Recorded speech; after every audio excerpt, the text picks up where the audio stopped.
നമസ്കാരം. നമ്മുടെ നാട്ടിൽ ഒരു പയ്യൻ നമ്മുടെ സിസ്റ്റത്തെ വ്യവസ്ഥിതിയെ ശരിയാക്കാൻ വേണ്ടി ആത്മഹത്യ ചെയ്ത സംഭവവുമായി ബന്ധപ്പെട്ടാണ് വളരെ വേദനയോടെ ഞാൻ ഈ വീഡിയോ ചെയ്യുന്നത്.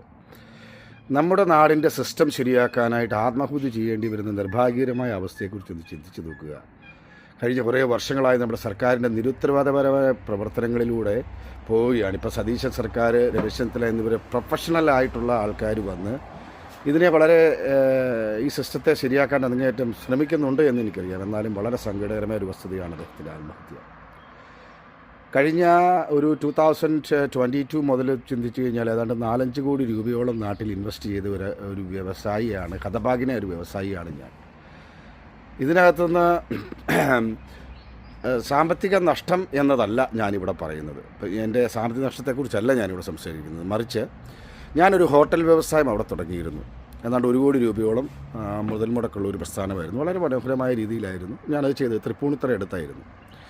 അപ്പോൾ ഞാനത് തുടങ്ങുമ്പോൾ തന്നെ അതിൻ്റെ രജിസ്ട്രേഷന് എൻ്റെ വക്കീൽ അവർ പറഞ്ഞതിൻ്റെ പ്രകാരം ഞാൻ FRCSO അങ്ങനെ എന്തോ ഫുഡുമായി ബന്ധപ്പെട്ട കേരള സർക്കാരിൻ്റെ നേരെയുള്ള ഒരു ഇതിൽ നിന്നാണ് രജിസ്ട്രേഷൻ എടുത്തത്, ഫുഡ് ലൈസൻസും മറ്റു കാര്യങ്ങളും എടുത്തത്. അവിടെ തുടങ്ങി പ്രശ്നങ്ങൾ. കാരണം തൃപ്പൂണിത്തറ മുനിസിപ്പാലിറ്റിയുടെ മുമ്പിൽ അടിയറവ് ചെയ്യാതെ അവർക്ക് കിട്ടേണ്ടത് കിട്ടാത്തതായിരിക്കാം കാര്യം. ഈഗോ വർക്കൗട്ട് ചെയ്ത് അവിടെ മുതൽ എന്നെ വേട്ടയാടാൻ തുടങ്ങി. ഞാൻ വളരെ വിപുലമായ രീതിയിൽ ആ ഹോട്ടൽ തുടങ്ങുകയും വളരെ നല്ല രീതിയിൽ അത് പൊക്കോട്ടിരിക്കുകയും ചെയ്യുന്നു. എല്ലാ ആഴ്ചയിലും അവിടുന്ന് സ്ക്വാഡ് വരികയാണ്, അല്ലെങ്കിൽ ഇൻസ്പെക്ടേഴ്സ് വരികയാണ് പരിശോധിക്കാൻ. ഒരു വൃത്തികെട്ട സ്ത്രീ അവർ ആദ്യത്തെ വന്ന് നേരെ മാനേജറായിരുന്ന റിസപ്ഷനിലുണ്ടായിരുന്ന എൻ്റെ ഒരു പയ്യനോട് നേരെ ചോദിക്കുകയാണ്, ഈ കോപ്പി ഇതുവരെ പൂട്ടിയില്ലെന്ന്. ഫസ്റ്റ് ക്വസ്റ്റ്യൻ അതായിരുന്നു.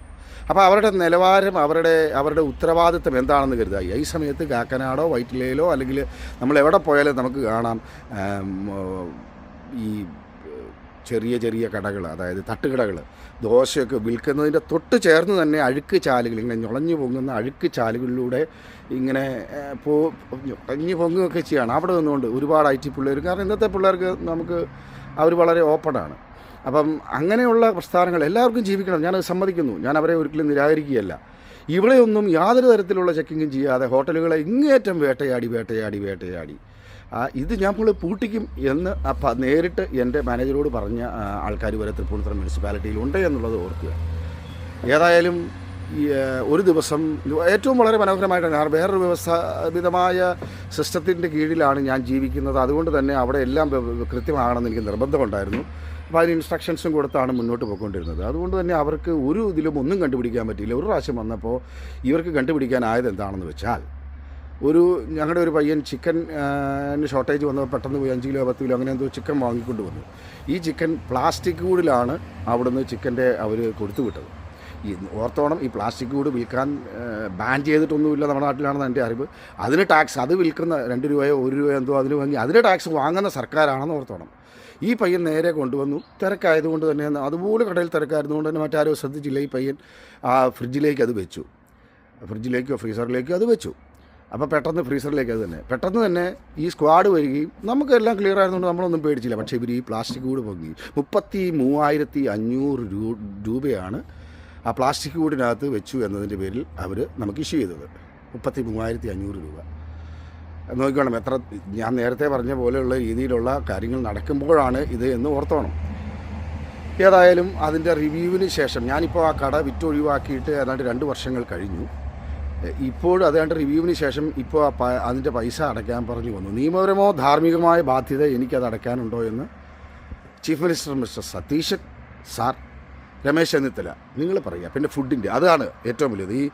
ഇതുമായി ബന്ധപ്പെട്ട ഒരുപാട് ബുദ്ധിമുട്ടുകളുണ്ടായപ്പോൾ ഞാൻ അന്ന് രാജീവനാന്ന് തോന്നുന്നു മന്ത്രി, അദ്ദേഹത്തെ വിളിച്ചിരുന്നപ്പോൾ അദ്ദേഹം നേരെ എന്നോട് പറഞ്ഞതെന്ന് വെച്ചാൽ, നിങ്ങൾ ഈ വിവരങ്ങളെല്ലാം കാണിച്ചൊരു ഇമെയിൽ അങ്ങോട്ട് അയക്കുക, ഞാൻ നോക്കട്ടെ ഞങ്ങൾക്ക് എന്നാ ചെയ്യാൻ പറ്റുമെന്ന്. നിങ്ങൾക്കറിയാം ഇതിൽ എന്നാ അവർക്ക് ചെയ്യാൻ പറ്റണമെന്ന്.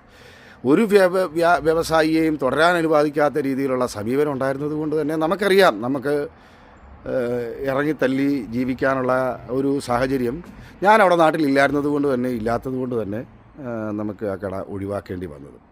അപ്പോൾ വളരെ ഞാൻ ഇതിനോട് അന്ന് വേണമെങ്കിൽ എനിക്ക് ആത്മഹത്യ ചെയ്തിട്ട് ഈ പറഞ്ഞ പോലെ തന്നെ സിസ്റ്റത്തെ ശരിയാക്കാൻ എനിക്കും വിടാമായിരുന്നു. പക്ഷേ എനിക്ക് അതിനുള്ള ധൈര്യം പോലും ഇല്ലാഞ്ഞതുകൊണ്ട് ഞാനിപ്പം ആ മരിച്ചുപോയ പയ്യൻ്റെ ആത്മാവിന് എല്ലാവിധ നിത്യശാന്തികളും നേരുകയാണ്, പ്രാർത്ഥിക്കുകയാണ്.